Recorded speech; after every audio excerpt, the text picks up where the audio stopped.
कमजोर नसम्झे हिन्दूलाई। जब हिन्दू जाग्छ नि माल झाक्ने तिमीहरू खनी हुन्छस्।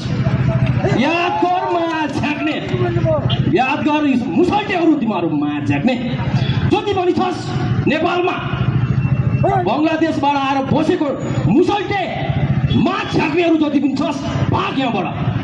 म ओपन भन्न चाहन्छु विक्रम छेत्रीले यहाँबाट। म कलाकार एउटा व्यवसायी हो, कलाकारिता रूपमा मलाई नहेर अहिले म देश डुब्दै गर्दा देशको गति यस्तो हुँदै गर्दाखेरि मेरो मनमा आक्रोश छ। म डिटर मान्छे हो। म हरेक कार्यक्रममा राजा ल्याउँ देश बचाउँ भन्दै गर्दा 3 गुणेदेखि हरेक कार्यक्रममा म अगाडि गएर लड्ने योद्धा पनि हो। याद गर मेरो शरीरमा नि डर भन्ने 0। जस्तो सुकै कठिनाइ आओस् न यार म भन्न तयार हो क्या। त्यसैले जुन घटना भयो यो एकदम गम्भीर हो। हरेक हिन्दूले याद गर, हरेक हिन्दूले याद गर। यहाँ हाँसो कुरा हाँसो ठट्टा छैन क्या यार। यहाँ हाँसो ठट्टा छ र यार, हाँसो ठट्टा छैन।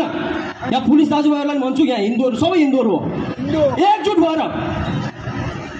केपी शेरे प्रचण्डले भनेका यो विदेशी दलाल झाक्नेहरू हो है, यो पनि याद गर्नु पर्ने।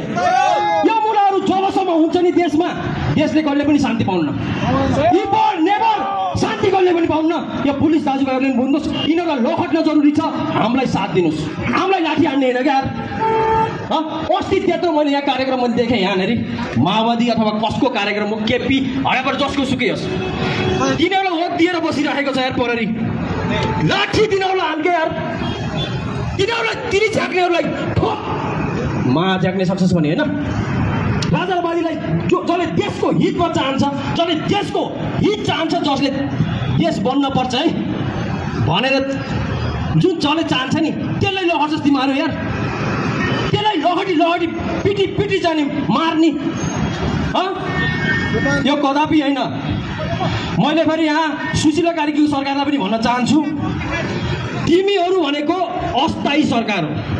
तिमीहरूलाई हामीले बनायो क्या यार, हामी जनताले बनायो होइन। हामीले बनाए यत्तिकै दियो तिमीहरूलाई यार हात। तिमीहरूले यो टाइममा हामीलाई साथ नदिएर फेरि तिनै पुरानो दललाई साथ दियो भने फेरि देश गम्भीरतापूर्वक एकदम गुज्रिनेछ है, यो पनि याद गर। त्यसैले राजालाई सिंहासनमा राख्नको लागि साथ देऊ। हामीले राजा लिन चाहन्छौँ, जनताले चाहिसक्यो यार। किनकि देशको अवस्था यस्तो गम्भीर हुँदै गर्दा यो खाते या झाक्नेहरूले होइन यस्तो गराउँदै गर्दा फेरि जनताहरूले अब अति भए राजा आउनुभयो भने कमसेकम हाम्रो अस्तित्व जगिन्छ। हामीलाई मेन अस्तित्व पनि जगिनु छ। हाम्रो धर्म त छँदैछ, अस्तित्व पनि मेटिन लागिसक्यो है। यो गणतन्त्रवादी राजावादी यो देश कसैको पनि होइन, सम्पूर्ण नागरिकको देश हो। त्यसैले सम्पूर्ण नागरिकहरू चाहिँ एक ठाउँमा उभिएर एक हातमा हात साथमा साथ मिलाएर अगाडि बढेर भने भोलि यहाँ हत्या हिंसा त कति हुन्छन्। तपाईँ हाम्रा छोरीचेलीहरू पनि छैनन् र यहाँ छ नि त सबै होइन।